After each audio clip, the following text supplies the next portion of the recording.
Prospector Show on Rock 107. And sometimes, Kate, there are just insane opinions on the internet, right? Oh, I know. And we're going to lay some of them out for you. These are not our opinions. No. We just found these on the interwebs, and they're here for you in something called There, I Said It. It's baffling why Beauty and the Beast is touted to young children as a romantic love story. It's basically Stockholm Syndrome.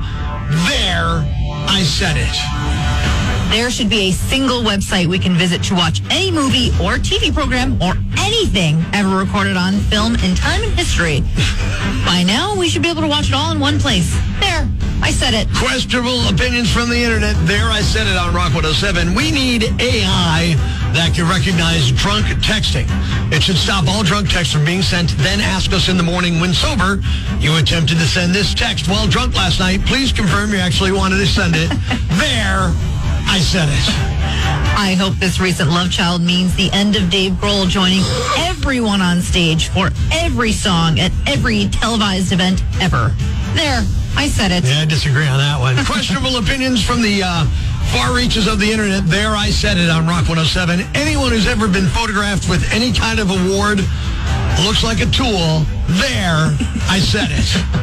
Toilets should really have some sort of Teflon coating at this point. Why, in this day and age, do I need to get a brush out and remove my stuff off plain white porcelain when they should just wash off with a decent flush and nonstick coating? There, I said it. Ew. Breaking the news that's already broken. It's time for Prospector's Briefs on Rock 107. True Value Hardware is filing for bankruptcy, or to be more optimistic, Spirit Halloween is expanding. A new study shows the human sense of smell works faster than previously thought, thus verifying the old theory, whoever smelt it, dealt it. Red Hot Chili Pepper bassist Flea turns 62 today. He'll celebrate with his brothers Tick and Ringworm. Making sure breaking news stays broken. Tune in tomorrow for Prospector's Briefs on Rock 107. Host of the House of Hair, Dee Snider from Twisted Sister and Twisted Sister, We're Not Gonna Take It. Northeast PA's classic rock, Rock 107. Good morning, I'm Prospector. Good morning, I'm Kate. Kate, we always try to understand each other, don't we? Yeah, we do our best. Yeah, don't always succeed, though. I know. Look, it is tough as a gender to understand the other sex. I would totally agree. So I think it's important for us to spend time inside each other's heads. Should we start with the ladies? Absolutely. I didn't win the Powerball, wasted $60 on tickets.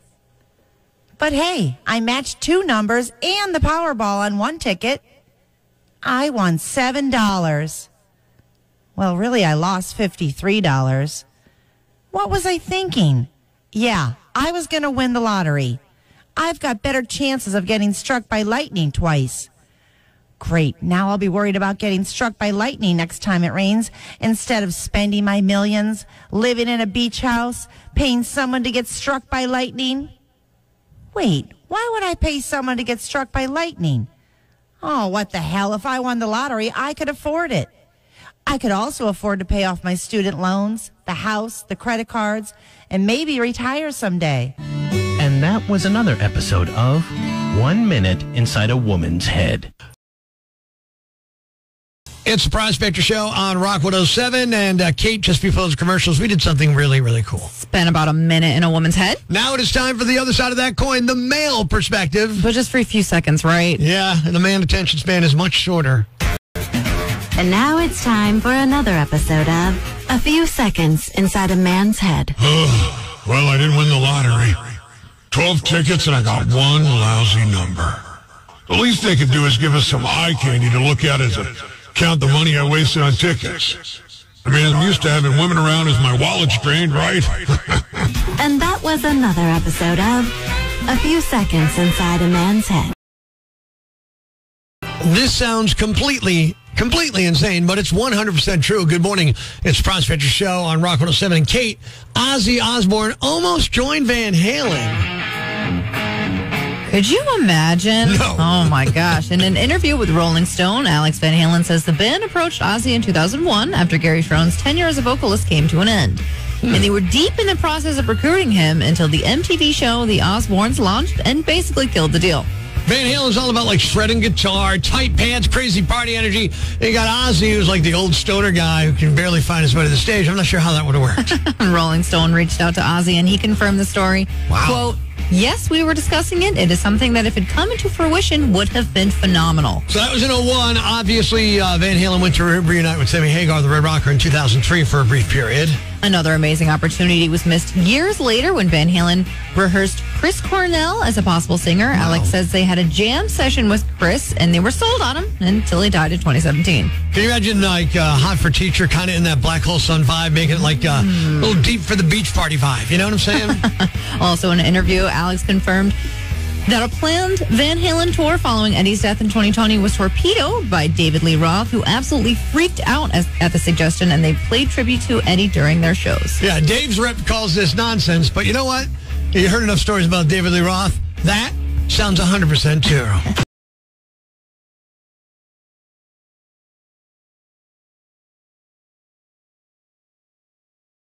Life's pretty tough right now. There's plenty of bad news, but it's not all bad. It's time for the brighter side of Prospector on Rock 107. The LA Times did a big profile on a 71-year-old pole dancer named Mary. She's not a stripper, but she does perform. It's also a fitness and exercise thing. She said she started pole dancing at 57 when her last kid graduated from college. The writer called her an embodied reminder that getting older doesn't mean having to forfeit beauty, sexuality, strength, or the activities you love. Thanks. We needed that. The brighter side of Prospector on Rock 107. It's Prospector Show on Rock 107. And Kate, nothing says fall like wandering around a farm field in the middle of nowhere looking for a perfect orange blob. What are we doing here, people? Paying good money to haul away something that was growing just fine without us? We're like, oh, let's go spend $30 on a vegetable that's going to rot in a week. All right, it's an overpriced gourd, for crying out loud. You know it, I know it, but every October, we go off and pretend it's a magical experience. It's a fall tradition, Prospector, something for the family to do together. Yeah, we get there, and then suddenly it's like pumpkin speed dating. You're out there, no, it's too lumpy. This one's too small. This one's got a bad attitude. Didn't you make jack-o'-lanterns as a kid? You know what? Carving stupid faces into a giant pumpkin? No, I'm sorry. I'm not going to mutilate seasonal decorations. It's like buying a Christmas tree just to set it on fire. But here we are, smiling, sipping overpriced cider like it's all normal. The whole thing's a scam. Just admit it, all right, Kate? The pumpkin patch isn't for us. It's for Instagram. A scam. You might be onto something, Prospector. And now, thoughts of the woman who runs the pumpkin patch. Well, well, well. Who do we have pulling up now? A family in a Mercedes SUV with 1, 2, 3 kids. Ka-ching. I should have no problem convincing them to splurge on a jumbo model. Ooh, and Dad's got a nice watch. They'll definitely spring for the $50 undercoating. Is it just a bottle of orange spray paint they can get for $5 at Home Depot? Sure. But what they don't know won't hurt them. All right, little lady, showtime. Check the hair, straighten the overalls, a pump of breath freshener. That was the undercoat. These have been thoughts of the woman who runs the pumpkin patch. Ladies and gentlemen, grab the kids, call your neighbors, and gather around the radio. It's now time to announce the winner of Prospector's Jam Bag of the Day, as decided by you at rock107.com. We uncover the most baffling, ridiculous, pathetic, cockeyed, laughable, preposterous blunders in the world of misdeeds. Nominee number 1. These people are not only stupid criminals, they're stupid business people. A couple in Louisiana was arrested after their vehicle was repossessed and drugs and a gun were discovered inside. Now, it wasn't a personal stash. Detectives found more than 9 pounds of marijuana, 18 grams of mushrooms and ecstasy pills, and there are also packaging materials for street drug distribution and a semi-automatic handgun. They were arrested when they showed up at the storage yard to retrieve their personal belongings. They're facing multiple drug and gun-related charges. So not only did they blow their car payment money on a massive drug supply, they also failed to make enough money selling the drugs to make those payments, and then they stored their inventory in the car that was at the risk of being repossessed. Nominee number 2. It's important to remember that there are some lovely human beings out there named Karen, but yet stories like these are not helping. A woman in the United Kingdom named Karen Conahan was recently laid off by her employer, IAG, the parent company of British Airways. She filed a claim against them, arguing they breached an equity law. But get this, she was mad because she didn't get a farewell card. Now, there's more to the story. An employment tribunal looked into it and discovered the company had a card for Karen, but only 2 or 3 people were willing to sign it, so they opted not to give it to her, figuring that giving her a card was worse than not giving her one at all. In addition to the farewell card claim, she sued the company, bringing 40 complaints against them for things like sexual harassment, victimization, and unfair dismissal. A judge tossed her case, ruling the acts cited in her claim either did not happen, or if they did, they were innocuous interactions in the normal course of her employment. And the winner is the couple whose drug dealing inventory was found when their car was repossessed. You guys weren't even smart enough to take the stash out of the car. You're the Yam Bags of the Day, and we'll move on to Friday's Yam Bag of the Week competition. Keep it here for all the nominees for Prospector's Yam Bag of the Day, weekday mornings on Rock 107.